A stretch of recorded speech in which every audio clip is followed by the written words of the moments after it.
I'll never forget the moment I overheard my mother-in-law and husband's mistress planning my accident. I was 4 months pregnant, standing frozen behind the kitchen door, my hand instinctively protecting my stomach.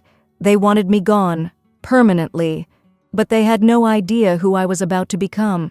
What you're about to hear is a story of betrayal so deep it'll make your blood boil. But the revenge, it's so perfectly executed, you'll want to watch until the very last second. This is about a woman who was underestimated, thrown away, and then rose like a phoenix to destroy everyone who hurt her. Hit subscribe, because this is going to be one wild ride. 4 years. I gave Derek 4 years of my life. 4 years of being the perfect wife, the obedient daughter-in-law, the woman who smiled through every insult and swallowed every cruel word. I lived in his family's mansion, a beautiful prison with marble floors and golden cages. From the outside, everyone thought I had it all: a handsome, successful husband, a grand house, the life every woman supposedly dreams of. But behind those closed doors, I was dying slowly. Patricia, my mother-in-law, made sure of that. Every morning started with her comments about my appearance, my cooking, my inability to give her grandchildren yet. "Kinsley, dear, that dress makes you look so plain." Kinsley, a proper wife would have breakfast ready by 6. "Kinsley, you do realize Derek needs a woman who can represent him properly at events, don't you?" I took it all. I smiled. I nodded. I changed my clothes, redid my makeup, cooked the meals exactly how she liked them. I became smaller and smaller, trying to fit into the impossible box they'd created for me. Derek wasn't much better. The man I married, the one who promised to love and cherish me, had disappeared the moment we signed the marriage certificate. He controlled everything. Every dollar I spent had to be approved. Every friend I wanted to see was inappropriate or not our kind of people. He cut me off from my family systematically, telling them lies about me until they stopped calling. I was completely isolated, completely dependent, completely trapped. Then, 4 months ago, I discovered I was pregnant. I should have been overjoyed, right? But something in my gut told me to wait, to not announce it yet. Maybe it was the way Derek had been acting. Distant, cold, always on his phone with that secretive smile. Maybe it was Patricia's increasingly strange behavior, whispering conversations that stopped the moment I entered a room.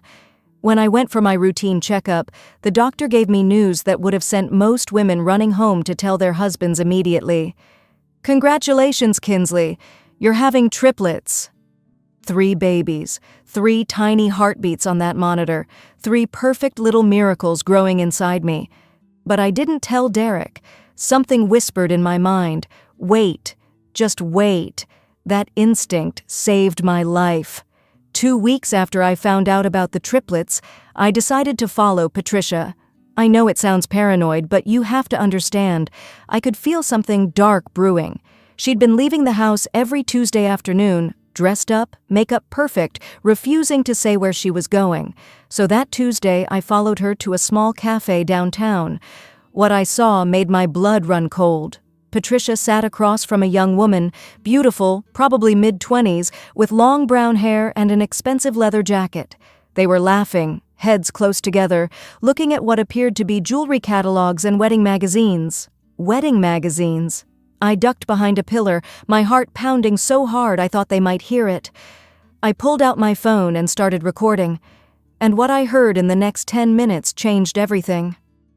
"Once we get rid of Kinsley, everything will be perfect," the young woman, I'd later learn her name was Natasha, said with such casual cruelty it made me sick. "Derek can finally be with someone who actually deserves him." Patricia laughed. Actually laughed. "Oh, darling, you have no idea how long I've been waiting to hear those words. That girl was always so beneath us. I tried to tell Derek, but he thought he needed to marry someone humble to look good for the business. Well, that experiment failed." I stood there, hand over my mouth, trying not to gasp.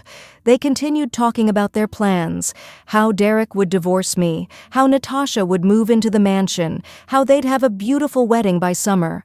My husband was having an affair with this woman, and my mother-in-law was not just approving, she was orchestrating it.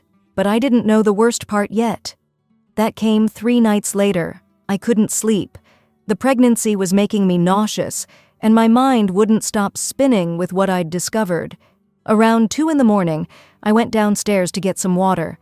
As I reached the bottom of the staircase, I heard voices coming from Patricia's study. Low, serious voices. I should have announced myself. I should have walked right in. But something made me stop, and I'm so glad I did. The life insurance will set us up nicely. That was Derek's voice, cold and calculating in a way I'd never heard before. Once she's gone, we split it 3 ways. You get your share, Mother. Natasha gets hers and I keep the rest. My legs almost gave out. Life insurance? Gone? And you're absolutely sure this will look like an accident? Natasha's voice, worried but excited. I don't want to go to prison for this. Patricia's laugh was like ice. Oh, please, dear. I've thought of everything. Kinsley has no family who cares about her. We made sure of that. Her medical records show anxiety and depression. And the brakes on her car failing during her grocery run? These things happen. Tragic, really.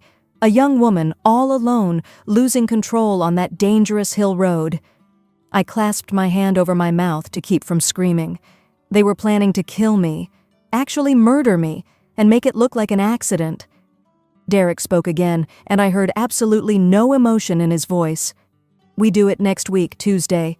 She always goes grocery shopping alone on Tuesday afternoons. That gives us enough time to prepare everything.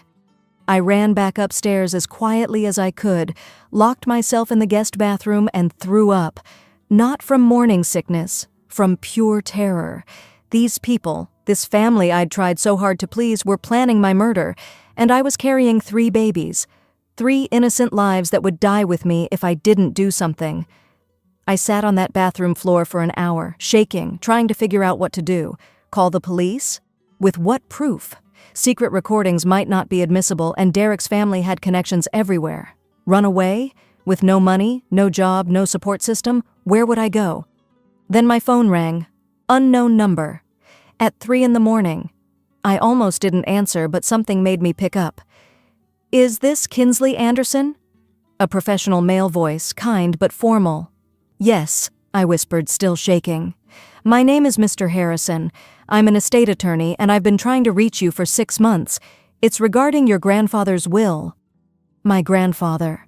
I hadn't thought about him in years. Derek had convinced me to stop visiting him, said the old man was senile and a waste of time. Grandpa had died about 6 months ago, and Derek told me there was no inheritance, nothing to worry about, not to bother with the funeral. I believed him. God, I was so stupid. Mrs. Anderson, your grandfather left you everything, his entire estate, but there's something you need to know. The inheritance comes with specific conditions. I listened, barely breathing, as Mr. Harrison explained. My grandfather, it turned out, had been incredibly wealthy. We're talking about $100 million wealthy. Multiple businesses, properties, investments, an empire I knew nothing about. But Grandpa was smart. He'd seen through Derek from the very beginning. Your grandfather suspected your husband married you for the eventual inheritance, Mr. Harrison explained. So he created a test. He publicly wrote you out of the will, left everything to charity. He wanted to see if Derek would stay, or if his true colors would show. And? I asked, though I already knew the answer. Your grandfather passed 6 months ago. According to our investigators, Derek's behavior toward you deteriorated significantly after the will reading. The emotional abuse, the isolation, the control, it all increased. But your grandfather's will has a clause. If you can prove betrayal, abuse, or that you're in genuine danger from your spouse or his family, the full inheritance activates immediately. Everything goes to you. I started crying. Grandpa had protected me, even from beyond the grave. Mr. Harrison, I said, my voice stronger now, what if I told you they're planning to murder me, that I have recordings of them discussing it? There was a pause. Then, Mrs. Anderson, I think you need to come to my office, first thing tomorrow morning, and bring those recordings. The next morning, I told Derek I had a doctor's appointment. He barely looked up from his phone, just waved me away dismissively. I drove straight to Mr. Harrison's office, which turned out to be in the most prestigious building downtown. The legal team he'd assembled was impressive. Within 2 hours, they'd listened to all my recordings, verified their authenticity, and begun building a case. But Mr. Harrison had something else to tell me. Kinsley, while investigating Derek's background for your grandfather, we discovered something. Your husband has been embezzling from his own company for 3 years, nearly $2 million. The mansion you live in, built with stolen money, your mother-in-law's lifestyle, funded by corporate fraud. I couldn't believe it. Does anyone else know? Not yet. But with your permission, as the new majority shareholder, your grandfather owned 49% of Derek's company, which now belongs to you. We can report this to the board. We can also reveal that you're the new owner of the property the mansion sits on. Your grandfather bought it years ago. I sat back in the leather chair, mind racing. I owned Derek's company. I owned the house, and I had evidence of his fraud and their murder plot. Mr. Harrison, I said slowly, I don't want revenge. I want justice. I want them to lose everything the way they tried to take everything from me. Can you help me do that? He smiled. It wasn't a nice smile. It was the smile of a lawyer who was about to destroy someone legally and thoroughly. Mrs. Anderson, it would be my absolute pleasure. We spent the next week planning.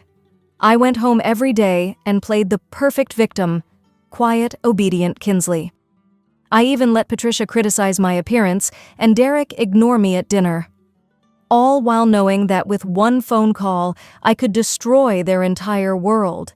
Tuesday came, the day they'd planned to kill me. I was supposed to go grocery shopping alone, drive down that dangerous hill road where my brakes would mysteriously fail. Instead, I called Mr. Harrison. Release everything, I told him. I want it all to come down today. Are you sure? He asked. Once we start this, there's no going back. I'm carrying 3 babies, I said, my hand on my stomach. 3 innocent lives that these monsters wanted to murder along with me. I've never been more sure of anything. Consider it done. I packed a small bag with my important documents, some clothes, and the few items that actually meant something to me. Everything else in that house was just stuff, expensive, beautiful stuff that meant nothing. I checked into a luxury hotel under an assumed name and waited. The first domino fell at 10 a.m. Derek arrived at his office for an important board meeting, only to be stopped by security. I'm sorry, Mr. Anderson, but you're no longer employed here. The board of directors has terminated your position effective immediately. I wasn't there, but Mr. Harrison's assistant was, and she told me everything. Derek had apparently screamed, threatened to sue, demanded to know who was behind it. The board chairman simply said, "The majority shareholder has evidence of embezzlement. Criminal charges are being filed. Security will escort you out." They handed him a box for his belongings and walked him out like a common criminal. His corporate credit cards were declined at the parking garage. His bank accounts were frozen pending investigation. Derek called Patricia immediately. She was dealing with her own nightmare. At 11 a.m., she received an eviction notice, 30 days to vacate the property. The mansion had been sold to an anonymous LLC. All of her credit cards were suddenly maxed out because we'd discovered she'd been using Derek's corporate cards for everything, and those were now canceled. By noon, Natasha had dumped Derek.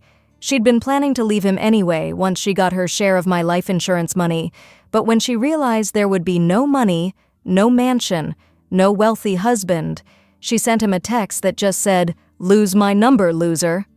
The media got anonymous tips about the embezzlement scandal. By evening news, Derek's face was on every channel. Local businessman under investigation for corporate fraud. Patricia's society friends stopped returning her calls. I watched it all from my hotel suite, feeling nothing but cold satisfaction. But I wasn't done. Not even close. The next week, Derek tried desperately to find me. He called my phone. Disconnected. He went to my parents' house. They told him I hadn't contacted them in years, per his instructions, and they had no idea where I was. He even tried the hospitals, thinking maybe I'd been in an accident. That's when he ran into Dr. Phillips, my obstetrician, and Dr. Phillips, not knowing any better, smiled and said, "Hey, Derek, congratulations on the triplets. Kinsley looked so healthy at her last appointment." Derek apparently went white. "What triplets?" Dr. Phillips realized his mistake immediately and shut down the conversation.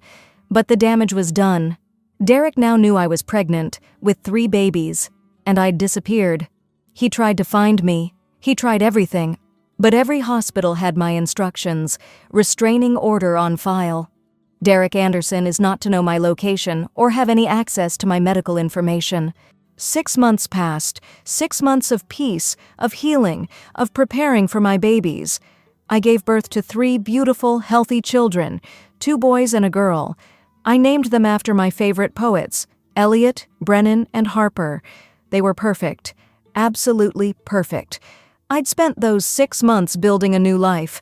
I'd taken over my grandfather's business empire, cleaned house of all the corrupt executives, and started running things ethically and efficiently. The company's value had doubled. I'd also started a foundation for women escaping abuse, because I knew firsthand how hard it was to leave when you had no resources. I was happy. Actually, genuinely happy. The woman who'd been thrown away like trash had become the CEO of a multi-million-dollar empire and the mother of 3 beautiful babies. And then came the charity gala. It was a high society event, the kind where everyone who's anyone shows up to be seen. I was the main sponsor. My foundation was the beneficiary of the evening's donations. I wore a cream-colored designer gown, my hair and makeup professionally done. 3 nannies accompanied me, each holding one of my precious babies.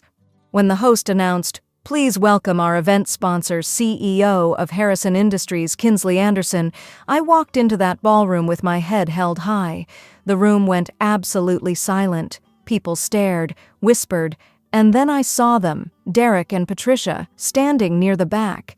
They'd somehow gotten in, probably with old invitations from before their fall from grace. Patricia tried to approach me immediately. My security team, yes, I had security now, blocked her path smoothly. She sputtered, tried to push past them, but they were professionals. Derek was worse. He actually shoved through the crowd, desperate, his clothes wrinkled and cheap compared to what he used to wear. "Kinsley, those are my children. You can't keep them from me." The entire ballroom was watching now, phones out, recording everything. I turned to face him, my expression calm and cold. "Your children?" I said clearly, my voice carrying. "You gave me $500 and told me to get an abortion. You said, 'You're not keeping any baby.' Remember that, Derek?" Gasps rippled through the crowd. Derek's face went red, then white. "I didn't know there were 3. I didn't know about the inheritance. Kinsley, please, we can work this out." "Work what out exactly?" I asked. "The part where you embezzled $2 million? The part where you had an affair with Natasha while your wife was pregnant? Or maybe the part where you and your mother planned to murder me by tampering with my car brakes?" The gasps turned to shocked murmurs. Patricia screamed, "That's a lie! She's lying!" Mr. Harrison stepped forward, holding a folder of documents. "I'm afraid it's all documented, Mrs. Anderson. Audio recordings, financial records, witness testimonies. The district attorney has everything. In fact..." He nodded to someone in the crowd. 2 police officers stepped forward. "Derek Anderson, Patricia Anderson, you're under arrest for conspiracy to commit murder, fraud, and embezzlement." I watched as they read them their rights. Patricia was screaming about lawyers and false accusations. Derek just stared at me, finally understanding that the quiet, obedient wife he'd underestimated had completely destroyed him. "How?" he whispered as the officers put handcuffs on him. "How did you do this?" I smiled. Not a cruel smile, just a satisfied one. "You threw away a woman worth $100 million because you thought she was worthless. You tried to murder the mother of your children, and you never, not once, bothered to actually know who I was. My grandfather knew exactly who you were, though. He tested you, and you failed spectacularly." As they led him away, Natasha appeared from the crowd, trying to approach. My security stopped her too. "Kinsley?" she called out, her voice desperate. "I'm so sorry. I was manipulated by them. I didn't know—" "Save it," I cut her off. "You knew exactly what you were doing. And by the way, Natasha, I bought your parents' house last month. You'll be receiving your eviction notice on Monday. Enjoy your week." Her face went pale, and she disappeared back into the crowd. The rest of the evening was surreal. People approached me with congratulations, with offers of business partnerships, with genuine kindness. Many were people I'd known during my marriage who'd watched me suffer and done nothing, but I accepted their words gracefully. I wasn't angry anymore. I was free. 3 months later, I stood at my grandfather's grave with my 3 babies in a stroller beside me. The marble headstone was simple, just his name and dates, but I'd had a quote added, "The truth always rises." "You were right, Grandpa," I whispered, touching the cool stone. "You knew what he was all along. Thank you for protecting me, even after you were gone. Thank you for giving me the tools to protect myself and my children." A voice spoke behind me. "Beautiful service." I turned to see Julian, my new general counsel.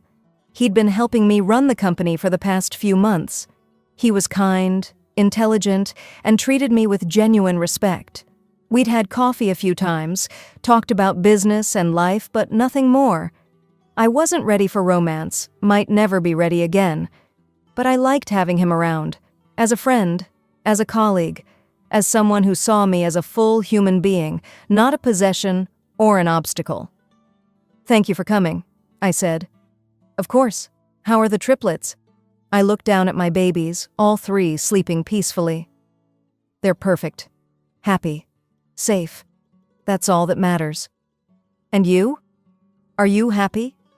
I thought about that question. Was I happy? I'd been betrayed, nearly murdered, thrown away like garbage. I'd had to fight tooth and nail for justice, had to become harder and colder than I ever wanted to be. But I was also free. I had my children. I had my independence. I had the power to help other women escape what I'd escaped. I'd turned my pain into purpose. "Yeah," I said, surprising myself with how much I meant it. "I actually am." Julian smiled. "Good. You deserve it. You know, the Foundation's applications have tripled this month. We're helping a lot of people because of what you built." That's what made it all worth it. Not the money, not the revenge, not even the justice, though that felt good too. It was knowing that my suffering had created something meaningful, that other women wouldn't have to feel as trapped as I had. Derek ended up serving 5 years for fraud and conspiracy. Patricia got 3 years as an accomplice. Natasha moved to another state, her reputation destroyed. Their names became cautionary tales in social circles, warnings about greed and cruelty. I rebuilt the company into something ethical and profitable. My children grew up in a home filled with love, stability, and honesty. I taught them early that people aren't commodities, that kindness matters, that you treat others with dignity regardless of what they can give you. And sometimes, late at night when the babies were asleep, I'd think about that moment, standing frozen behind the kitchen door, hearing them plan my death. I'd think about how close I came to not being here, how close my children came to never existing. But they didn't win. I did. And that's the story I want you to remember. They thought throwing me out would break me. Instead, it freed me. My grandfather always said, "When people show you who they really are, believe them, then use that information wisely." I did. My children will never know poverty, abuse, or manipulation. They'll know strength, justice, and unconditional love. To anyone out there being underestimated, document everything, stay 3 steps ahead, and remember, living well isn't just the best revenge, it's the only revenge worth having. If this story gave you chills, smash that like button. Subscribe and turn on notifications because I bring you the most jaw-dropping true stories every week. Comment below. Justice served. If you think I handled this perfectly, or tell me what you would have done differently, share this with someone who needs to know that karma is real and patience is power. Remember, never underestimate the quiet ones. They're often planning your downfall while you're busy celebrating their pain. See you in the next story.